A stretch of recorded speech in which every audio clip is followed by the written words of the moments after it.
So, I want you to think about one of the most fundamental questions that you need to ask about any business as a manager or an owner. Are we deliberately choosing exactly how we compete and win in our market, or are we just accidentally drifting to the middle of the pack? Basically, kind of hoping someone just happens to choose us. Welcome back to the Strategy Show, the podcast that connects real world business events with the strategy concepts that help us understand them. I'm Ben Dixon Green, and today we'll be looking at arguably the most famous framework in business history, which is Michael Porter's generic strategies. This is absolutely legendary. If you've ever taken a business strategy class or you've been involved in strategy at any stage within a company, you felt the shadow of Michael Porter. Our mission today is to give you a shortcut to understand this model, looking at the kind of classic Michael Porter structure of cost leadership, differentiation, and focus. But we're also going to investigate that kind of dreaded stuck in the middle zone, and we'll try and figure out if a model that was designed in the 1980s is actually useful in the real world today. Because very often, when you start applying these neat, clean categories to kind of complex modern markets, you start seeing some really fascinating problems start to emerge. So anyway, let's make a start. Porter essentially argues that if you're going after a broad mass market, you basically only have two levers you can pull to try and gain a competitive advantage over your rivals. You're either competing on cost leadership or you're competing on differentiation. And I'm glad we're starting here because there's a huge misconception we need to clear up right away about cost leadership, which is where we're going to start. So many people fall into this trap where they think that cost leadership strictly means kind of offering the lowest price to the consumer, like just slapping the cheapest price tag on your product and trying to dominate the bargain bin section, like it's some sort of giant race to the bottom. But that's actually not it at all. Cost leadership means engineering your company so you have the lowest cost of production in your entire industry. So it's actually not about the final price you charge to the customer, it's about what it costs you to make your product or your service. It's about organizing your business so it's so wildly efficient that your profit margins are protected regardless of what the market does. Now, taking this approach gives you some really good strategic options. If my internal costs are rock bottom, I could theoretically start a brutal price war, undercut everyone, and survive because my floor price is just lower than theirs. Though that can be a risky move because having a lower price than your rivals can mean customers assume your product is lower quality, even if that's not the case. So, on the flip side, I could charge the exact same average market price as all my competitors, but because I'm so hyper efficient, I'm pocketing this massive margin on every transaction while they're barely breaking even. And I can use this extra cash to invest in my company, expand, build my brand, do loads of research and development, and come up with new products and services. All the sorts of things that will make me very difficult for my rivals to beat. Look at Walmart. I mean, they're a classic example of this. They didn't just walk into suppliers and scream at them to lower prices. They built an advantage through logistics. They pioneered information systems that allowed them to restock their stores directly from suppliers, which stripped out massive layers of warehousing and inventory holding costs. They basically re engineered the whole supply chain to drive down their costs. You see the exact same approach with budget airlines too, like Ryanair. I mean, people think they're cheap just because they don't give you a free bag of pretzels, but it's so much deeper than that. For example, they strategically fly a single type of airplane, usually like the Boeing 737. This means every single mechanic on your payroll is certified to fix every single plane in your fleet. Every pilot can fly every route. Every spare part is universally interchangeable. You completely bypass the massive logistical nightmare that legacy airlines have when they try and route specific crews to, specific aircraft models. And that operational efficiency then becomes this almost impenetrable barrier to entry. I mean, a new startup airline just can't replicate that without a huge investment in time and money. Now, this cost leadership approach is an incredibly strong strategy if you can do it. But there is a risk here. We're building our whole competitive advantage on being cheaper than our rivals. We're not really building loyalty in the quality or the innovative nature of our products or our brand name. So if a rival comes along who manages to be even cheaper than us, we can expect to lose a lot of customers. So maintaining our cost leadership position is going to be vital to get this strategy to work. So that's the low cost lever, the first kind of mass appeal approach that Porter says we can take, cost leadership. But what about the other lever? Differentiation. If you can't engineer the lowest cost of production, Porter argues you've got to build something utterly unique. But, and this is the critical caveat, it has to be a uniqueness that buyers widely value enough to actually pay a premium price for. Because building that uniqueness is incredibly expensive. I mean, you're pouring capital into research and development, into premium materials, top tier marketing, because you have to convince the customer to absorb those costs by being willing to pay more for the end product. Like Apple engineering a seamless software hardware ecosystem, or Dyson spending years perfecting a digital motor for a vacuum cleaner, or Mercedes-Benz trading on, a century of luxury engineering prestige. They're actively choosing to be inefficient in certain areas, like spending exorbitant amounts on design, just to attract customers, get them to pay more for their products, and to try and guarantee that their product can't be easily copied by cheaper rivals. Now, again, differentiation sounds great, but there is a risk to this. If you can't convince your customers of the value of the features that you've added to the product, or that it's superior to the products of our rivals, they won't be willing to pay that premium price that we need them to pay. Even worse, it may be that our rivals managed to copy our unique product in some way, like Android followed on from the development of Apple's iOS, meaning that our differentiation may only ever give us a temporary advantage, and we'll be in this constant kind of costly arms race with our competitors. So that's our first two Porter strategies, cost leadership and differentiation, both designed to tackle a mass market. They're polar opposites to each other, but they are both absolutely valid approaches. You can kind of look at these two broad strategies like choosing a character class in a role-playing video game. You start with a limited number of stat points. You can put all of your points into being, a heavy tank, just massive armor taking tons of damage, super efficient at surviving. That's your cost leader.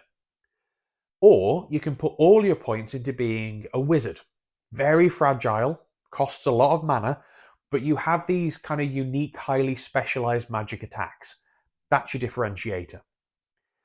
But what you can't do is try to perfectly balance your stats between the tank and the wizard. If you do that, you end up bad at taking damage and, bad at casting spells. The mechanics clash, so you have to pick one or the other. Now, that analogy highlights something else. Being a top-tier tank or a wizard on a massive global server requires a staggering amount of resources. What if you don't have the size or the billions of dollars of a Walmart or an Apple? Well, the argument is, if you can't conquer the whole map, you shrink the map. This brings us to the focus strategies in Porter's framework.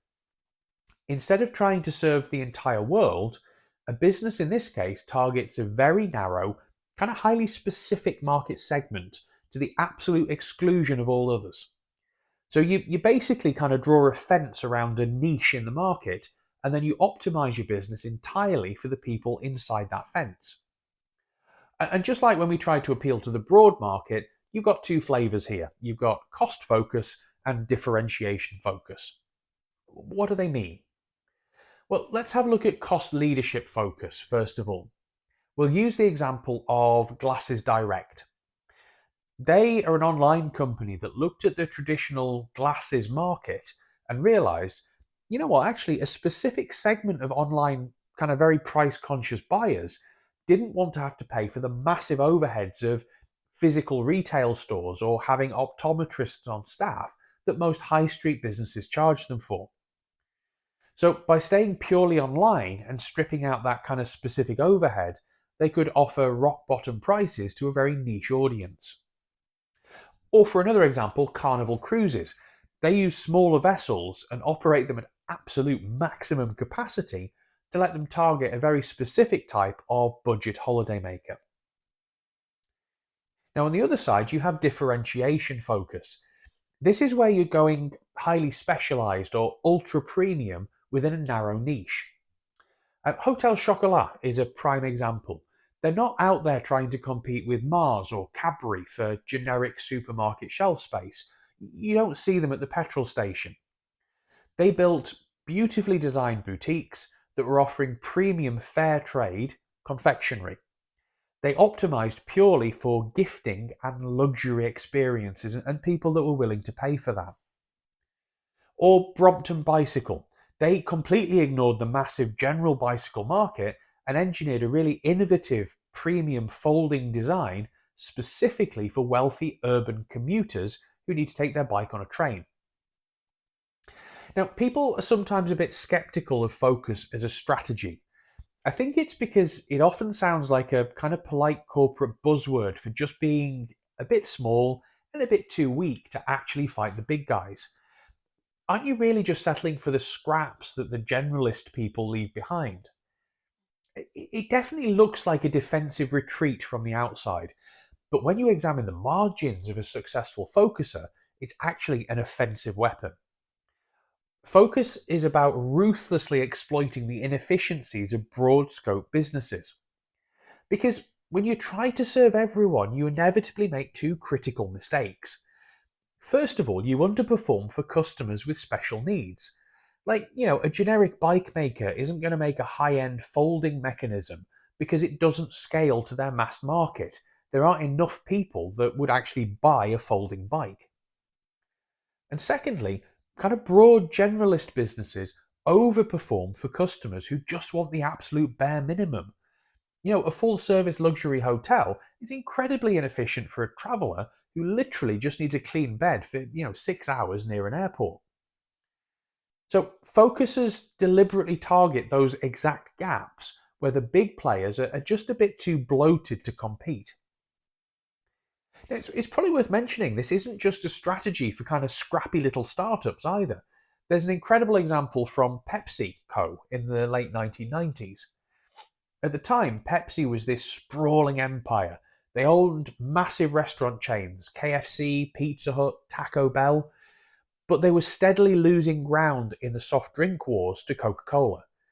The reason for that was because Coke was entirely focused on beverages. So PepsiCo made this kind of brutal decision to spin off all of those restaurant chains. They voluntarily shrank their own business empire.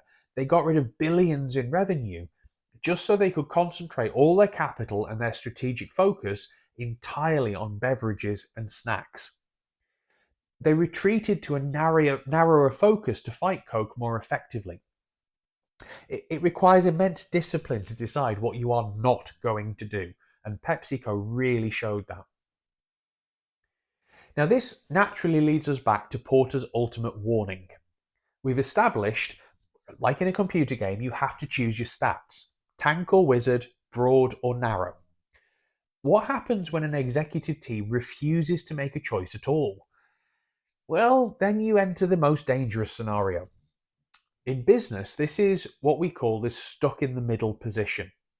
You're not a cost leader or a differentiator. You don't focus on a specific niche. Porter saw this very much as the danger zone. The firm tries to be all things to all people. They're not cheap enough to win on price against the cost leaders, but they're also not unique enough to command brand loyalty against the differentiators. Look at Sony in the mid 2000s, or even kind of UK supermarkets like Morrison's losing out to low cost rivals like Lidl. They stopped being the absolute cheapest And they weren't the premium innovators either. They were just kind of there. I always picture being stuck in the middle as being a spork. It might sound like an odd analogy, this, but stick with me. A spork is a utensil that tries to compromise. It wants to be a spoon and a fork at the same time. But because of that compromise, the tines aren't long enough to actually, stab a piece of lettuce, and the bowl of the spoon isn't deep enough to eat soup without it spilling everywhere. It's a hybrid, but it's a fundamentally compromised, useless hybrid. I mean, you only ever use a spork in, a cafe or when you're camping and you have absolutely no other options left. You don't want your business to become the spork of your industry. And it isn't actually just that the product is mediocre if you have this sort of strategy. The failure mechanism is actually deeply rooted in corporate culture. A stuck in the middle approach can lead to massive internal conflict because combining these strategies creates a kind of war inside the company. To be a true differentiator, you need a culture that, embraces risk, heavy R&D spending, visionary design, premium marketing. You have to be willing to fail and burn money to invent the next big thing. But to be a cost leader, you need the exact opposite. You need this kind of ruthless culture of standardization and cost cutting. You can't ask a team to invent a revolutionary premium product while simultaneously telling them their budget's slashed and they have to source cheap generic components. The strategies fundamentally clash at the operational level. Procurement's fighting engineering, marketing is fighting finance. So Porter's model is incredibly clear. We have 3 or 4 main approaches to be competitive in our industry, and a failure to pick one of them leads to trouble. But my question to you is, how true is this? Porter's model, like we mentioned at the start of this podcast, was actually designed in the 1980s. Is it actually accurate for the modern world? Well, the academic consensus gets incredibly fiery here. Some more modern theorists like Caslin argue that markets aren't these static, predictable board games. The environment is constantly mutating. A new competitor drops their price by 2%. A global supply chain gets snarled up.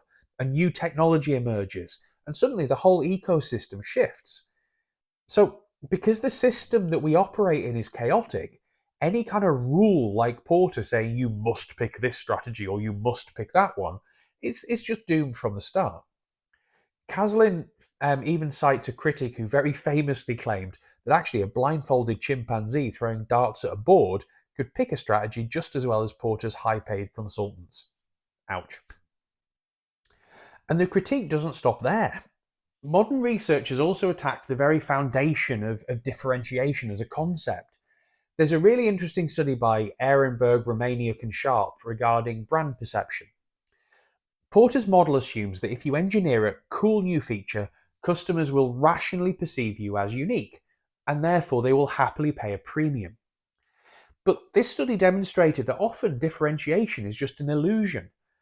A company might spend tens of millions of pounds engineering a new feature, but it may still not be recognized or valued by the buyer. You might think you're selling this revolutionary, highly differentiated, high fiber, high protein breakfast experience, but the customer standing in aisle 4 just sees 2 identical boxes of cereal. And if the customer doesn't perceive the uniqueness, you're just carrying the massive costs of a differentiator without the ability to charge the premium price. You slide right back into the middle. By the way, it's worth noting that some theorists also argue it is possible to dominate from the stuck in the middle position by adopting a kind of hybrid approach. But normally this would only work under very specific conditions, usually involving highly scalable technology with very high fixed costs and low marginal costs. Think about tech platforms or even physical retail like Tesco supermarkets in the UK. Tesco built these massive superstores, incredibly high fixed costs to build and stock them, but because of their unparalleled scale in the UK market, they could offer a vastly wider selection of products than local shops, independent stores, and they could price them cheaper. They kind of crushed the differentiated high-end shops and the cheap discount shops simultaneously. They built a titanium spork. And IKEA is another classic example of this. IKEA achieved kind of highly differentiated, globally recognized Swedish design, but it paired it with this kind of massive flat pack, low cost operational efficiency. With their kind of cheap, chic strategy, bringing in high end designers like Michael Graves to craft unique products, but then distributing them through a really standardized discount store environment. So, what does this all mean? I mean, if stuck in the middle isn't a guaranteed death sentence and, hybrid models like IKEA work, is Porter's whole framework just outdated? Should we just throw it away? Well, no, we absolutely shouldn't throw it out. The key is really that Porter's model shouldn't be a strict law of physics, but it is an essential diagnostic tool. It forces you as a business to look in the mirror. You still have to pick a value discipline, like do you want cost efficiency or customer focus? And in some cases, you can be a hybrid like Tesco or IKEA if you have a massive scale to support it. But you still can't normally be everything to everyone without some sort of major underlying structural advantage. Which brings this episode back to you, the listener. Whether you're running a massive corporation or a small startup, or you're just managing your own career path, you have to ask yourself, what is my basis of competition? Am I trying to compete on efficiency, on unique value, or am I just kind of wandering aimlessly somewhere in the middle? Because if we connect this to the bigger picture, strategy isn't just about drafting a perfect plan. It's about the courage to make hard choices and accept trade-offs in an ever-changing environment. Choosing what you're going to be good at and, more importantly perhaps, what you're going to be intentionally bad at. Well, speaking of that ever-changing environment, I want to leave you with one final thought to mull over based on kind of the way technology is evolving. We've seen how scalable technology allows generalists like Tesco and IKEA to dominate from the middle. But look at what artificial intelligence is doing right now. It's fundamentally changing the cost of creating differentiated work. If an AI can write the code or design the premium graphics and draft highly specialized marketing copy in 3 seconds for fractions of a penny, will the lines between cost leadership and differentiation disappear entirely? It's a fascinating question. In a world where uniqueness is automated, what will your competitive advantage actually be? Something to think about. Thanks for listening to this episode of The Strategy Show. If you enjoyed it or you found it useful, or both, please follow the podcast so you won't miss future episodes, and feel free to drop a comment on the episode. See you next time.